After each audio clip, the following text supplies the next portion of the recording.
Yung 4H. Okay, 4-wheel drive engage.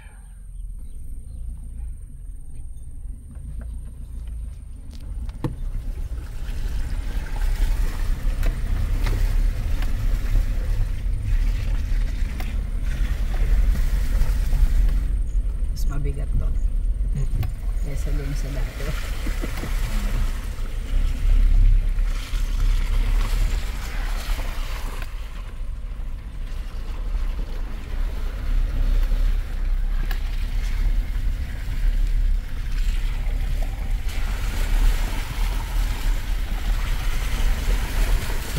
Kagandahan pag naka 4-wheel drive ka, so kahit mapunta ka sa ganitong mga lugar, medyo tiwala ka na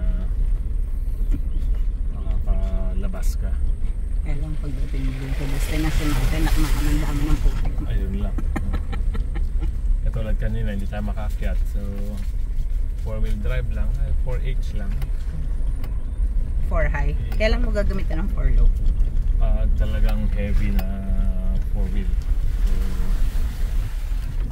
normally katulad sa ganitong daanan, patag naman, 4H mo lang pang alalay. So, mas maganda yung control mo sa pagdadrive. Let's say nagkaroon ng slip sa likod, kayang tulungan nung harap kasi naka-engage. Hindi yung kung kailan mo lang gagamitin dahil kailangan mo na siya. So eto,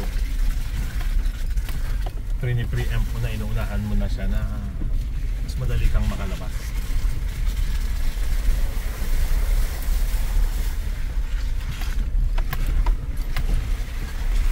Yun din yung sinasabi ko minsan sa mga drivers ng dump truck na kapag alanganin yung lugar, huwag mo nang antayin na mabalaho ka bago ka maglagay sa double differential. So yung double differential is equivalent to 4-wheel drive? Parang 4-wheel drive is small. Lalo pag loaded.